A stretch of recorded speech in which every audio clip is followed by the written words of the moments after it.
Well, I finally got a bar in today. I went with the Holzfforma 52-inch bar. I forgot what drive link it is. I think it's a 152. So what this is a Holzfforma G660, a 92cc steel replica chainsaw with a 52-inch bar. And I have it's a Granberg Alaskan chainsaw mill that is 48 inches. Where I have this end mount at, from this mount to that mount over there, is 42 inches that I'm able to rip or cut through a slab.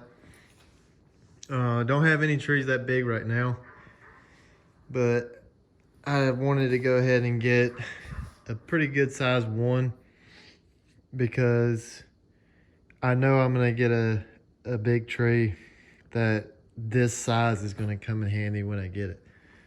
So as soon as I can get my setup and it's not dark time, I'm gonna try to take a video of me sawing it up. If I don't get a chance to record me sawing, I'll get a picture of the slab when I get it cut. I've got ladders right now that I'm gonna use for like my first cut.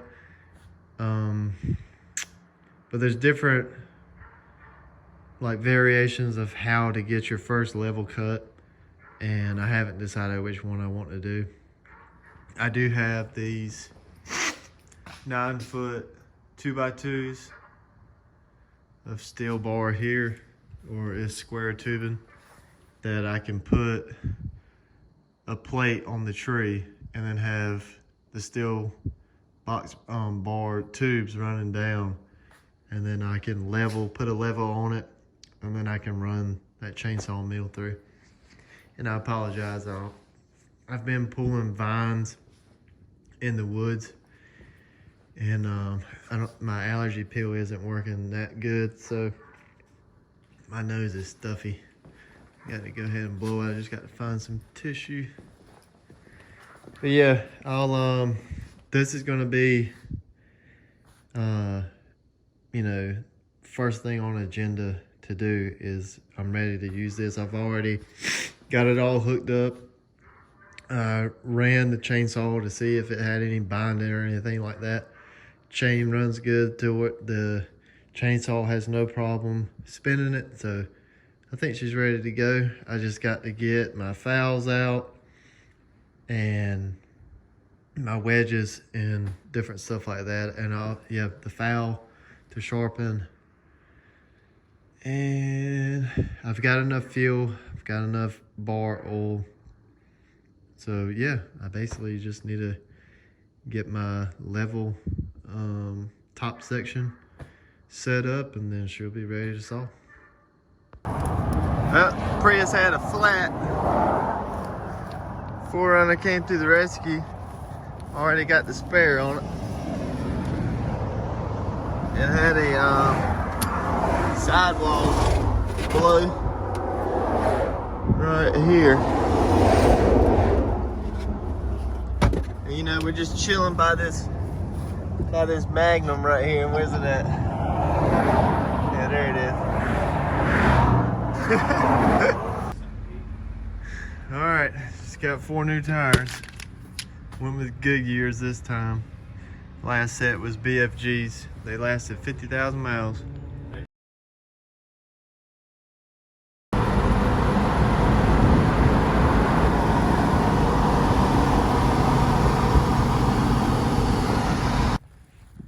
Sedona, you laying by my tree I just planted.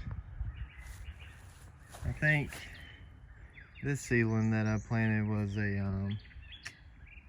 shagbark hickory. I think that's what that was. But all right, just got done with my first slab on the chainsaw mill, so I'm gonna probably set the camera up and disassemble it and then see what we got.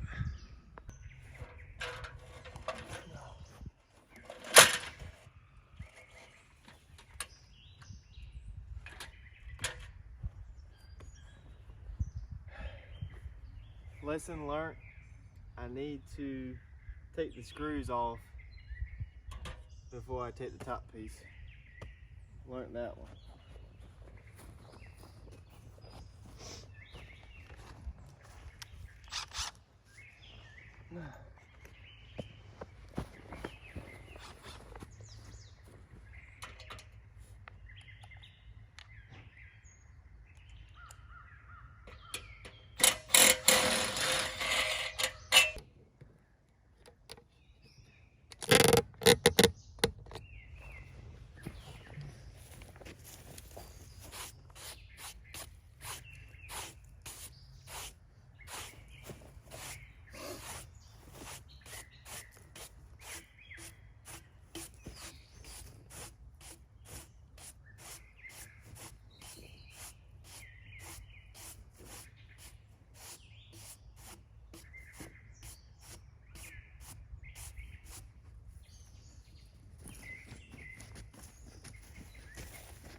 Alright guys, if you hear my beagle, I apologize. But I think I've gotten to a stopping point today on chainsaw milling this old red oak here. It's not a big log. I think it measures 15 inches the way I have it milled here. But I did end up getting 2 slabs. I was gonna see if I could find a tape measure. But I got these 2 slabs here that I've got the layout, and I just went ahead and just put some water on this log here. What I did, I think I have about half of this tree milled up, and this is just one section of it. This is 9.5 feet that I have right here, and I have this one, and I have these two right here that I have to do, and then these are the lower part of the tree close to the stump, and these two are, I would say, the 30-foot and up part of the red oak. So there is some checking, like you can see some cracks in here, but I don't think it would split totally in half. Has a chance to. The two slabs that I have right here are pretty safe for the middle part. It just has, you know, some wormholes in it. Other than that, these slabs are pretty good. I do need to tighten the chain and possibly give it a sharpen too. So I can already see this here is going to split right up in there. But live and you learn. It's my first time doing this type of milling, so we'll see how it goes. Is it on? Well, it's the next day from milling up that tree. So I think I've came to the conclusion that I'm gonna hold off on these two. These two are a lot smaller than those two that I have right there. And I think what I'm gonna do is get a smaller mill and bar. I might have to buy another chainsaw and have one that can handle smaller trees, and then have one that does my big trees. Just because, one, it would be lighter if I got a smaller bar, and then two, just have better control when I mill up the slabs. So I think that's what I might do. So today I'm just going to try to clean some stuff up and then put it in the fire pit and keep on burning all this brush. And I need to do something with this log here. The other day I cut it all up, and I'm either going to sell it like it is or sell it into firewood, and I'll split it. But I haven't quite decided. I did burn some of it the other night, and it burned really, really good. So that wood is pretty much dried out, and it will, you know, last a good while in the fire pit if you use those logs right there.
this log.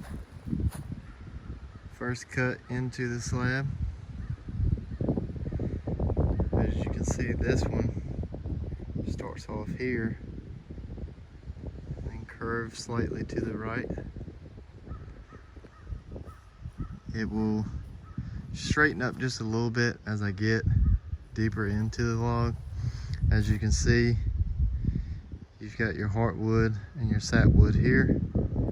So the heartwood comes through, the cut's deep, and then the cut gets shallower, so you get sapwood from there all the way out to the end.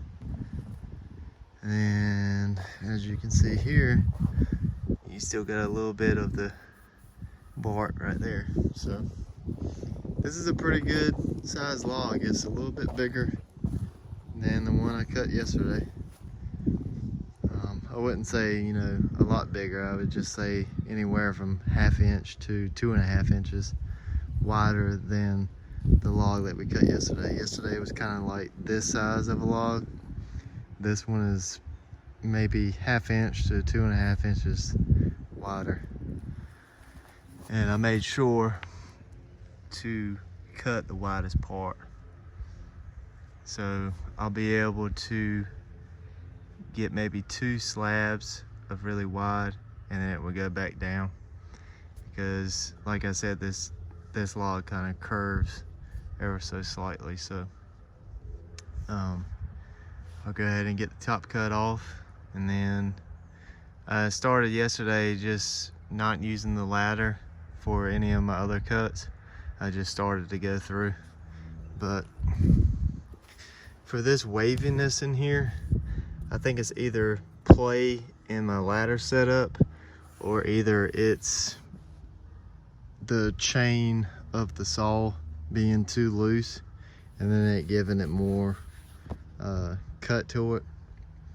But other than that, I mean, $600 for a portable sawmill, and to me it's not that bad. Maybe the first time doing it you'll wear yourself out, but now I'm completely fine with it, and it just leaves a whole lot of sawdust. So you got to make sure where you're at and if you can clean it up or not. So, but let's see what else I can get out of here.